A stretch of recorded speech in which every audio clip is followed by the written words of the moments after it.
Hali gani mwanafamilia wa channel tupendwa hii hapa ya Vizoza Media.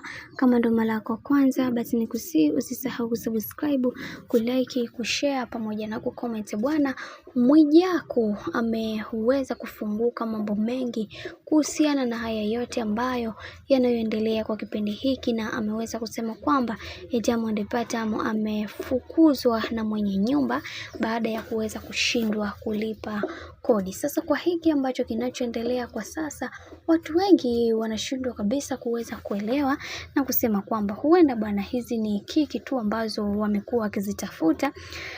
Tunafahamu asilimia kubwa ya wasanii wetu wakubwa mara zote wanaishi kwa ajili ya kiki tu. Huenda hii nayo ikawa mojawapo ya kiki yao, na watu wengi hawakuweza kulitaka kuliwekea hili manani, lakini leo hii ukweli wote umeweza kudhibitisha kuhusiana na hiki ambacho kinachoendelea, na wengi wao wakashindwa kabisa kuweza kuamini na kusema kwamba kuna kitu kabisa hakiko sawa kwenye hiki, na yatupaswa kuweza kuhakikisha kila kitu kinakuwa katika misingi na mikakati iliyomala, kwa sababu kuna mambo mengi ambayo binafsi watu wanashindwa kabisa kuweza kuelewa, na wengi wao wakashindwa kabisa kutamka yale ambayo yaliyokuwa mema. Na tumeweza kuona baadhi ya watu wengi waliweza kufunguka vitu vingi na kusema kwamba kwa hiki ambacho kinachoendelea kwa sasa, yatupaswa kuweza kuhakikisha kila kitu kinakuwa katika misingi iliyo imara, kwa sababu kuna vitu vingi ambavyo vinatokea. Sasa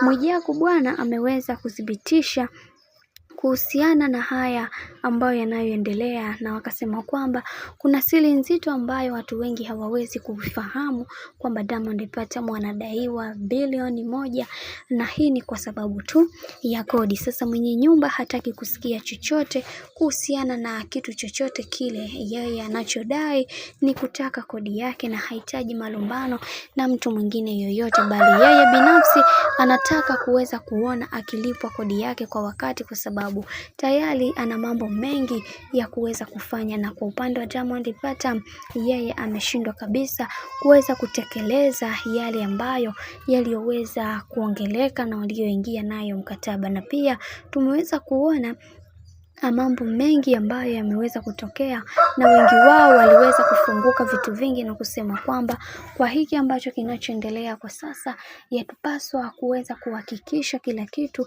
kinakuwa katika misingi na mikakati iliyo bora, kwa sababu tunaona kabisa kwa Diamond Platnumz hichi kitu alichoweza kukifanya kilikuwa hakina mantiki kubwa. Lakini kwa nini haya yote yamekuwa yakimtokea yeye, na kwa nini amekuwa mtu ambaye hataki kabisa kuweza kusikia ushauri wa mtu wa aina yoyote?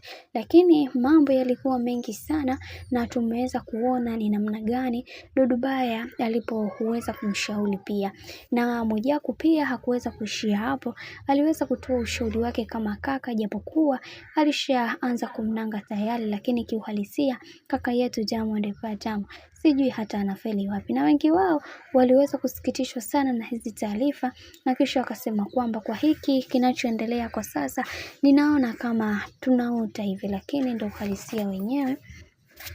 Waliweza kumpongeza sana Mwijaku kwa hiki kitu ambacho alichoweza kukifanya, kwa sababu ni wachache sana watu wangeweza kufanya haya ambayo yanayoendelea kwa kipindi hiki. Lakini kwa upande wa Mwijaku aliweza kumchana makavu kuhusiana na hiki ambacho kinachoendelea. Bwana, mambo ni mengi sana kuhusiana na hili sakata zima, lakini wacha tuone mwisho haya yote itakuwaje, kwa sababu kuna mambo mengi na mengi ambayo yanakuja, na wengi wao wanatamani kuweza kuelewa ukweli wote kuhusiana na hiki ambacho kinachoendelea kwa sasa, kwa sababu watu tayari wameshachoshwa na hizi santalila ambazo zinazoendelea mitandaoni.